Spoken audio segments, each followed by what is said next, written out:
네, 지난 주말 북한이 유튜브를 통해서 북한이 난파 간첩들에게 지령을 보내는 난수 방송을 보낸다는 보도가 나왔죠.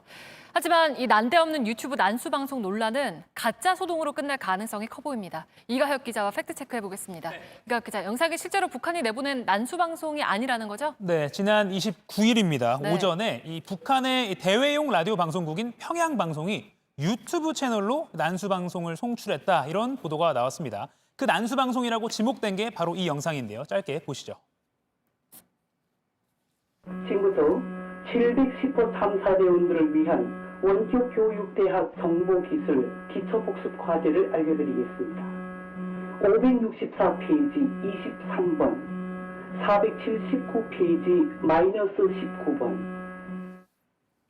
네, 좀 웅웅거리는 소리도 들리고요. 이 암호 같은 말들, 이 국내 보수단체인 전대협이 지난해 7월에 만든 영상에서 음성만 따와서 재가공한 것이었습니다.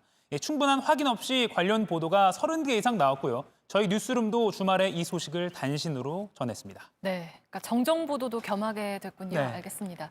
그러니까 내용이 가짜였다. 근데 이제 유튜브 영상을 그러면 북한에서 올린 건 맞습니까? 그렇게 보기도 어렵습니다.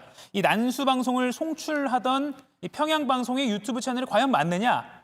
그 직접 접속을 해보면요, 이름은 이 평양 브로드캐스트 서비스, 영어로 적혀 있고, 즉 그러니까 평양 방송이라고 써 있는데 계정 주소가 좀 특이합니다. 네. 로드리고 로호 숫자 1 이렇게 되어 있는데요.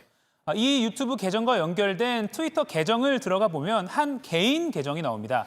위치는 멕시코라고 표시가 돼 있고요. 이 과거 글을 좀 확인해 보니까 스페인어로 북한과 멕시코는 우정과 일로 영원히 뭉친 두 나라입니다. 뭐 이런 글도 있습니다.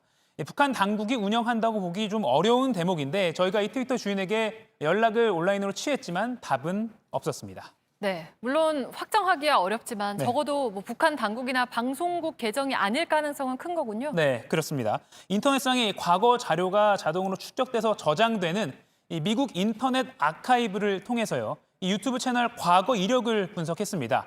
2009년 8월 저장된 기록을 보면 채널 이름이 평양방송이 아닙니다.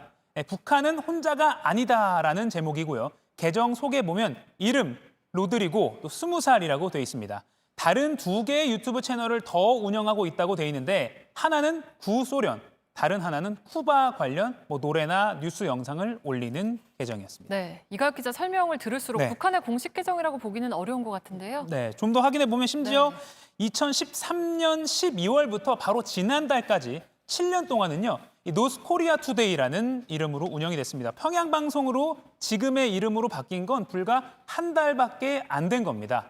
이 간간히 조선중앙TV나 평양 방송 같은 북한 언론사 이름을 좀 내걸다 보니까 2017년에는요, 북한 이슈를 주로 다루는 미국 매체 38노스가 이 로드리고의 계정은 북한 공식 계정이 아니다, 이렇게 분석을 하기로 네. 했습니다.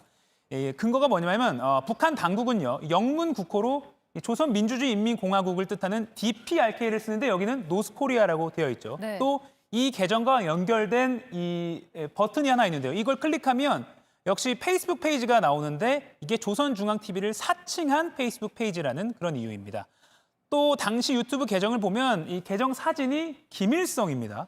이른바 최고 존엄을 계정 사진으로 썼다는 게 북한 당국이라면 그러게요. 좀 부자연스럽습니다. 네. 평양 방송으로 바꾼 현재의 유튜브 채널도 마찬가지입니다. 이 계정 사진을 확대해 보면요, 바로 이 화면의 왼쪽 그림인데요. 이건 1946년부터 48년까지 쓰인 문장입니다. 북한 당국이 현재 쓰고 있는 공식 문장은 이 왼쪽 화면상 오른쪽에 있는 이것입니다. 사실 북한이 굳이 난수 방송을 라디오가 아니라 유튜브로 할 이유가 없다, 이런 분석도 일찌감치 나온 바 있습니다. 네, 잘 들었습니다. 팩트체크 이가혁 기자였습니다.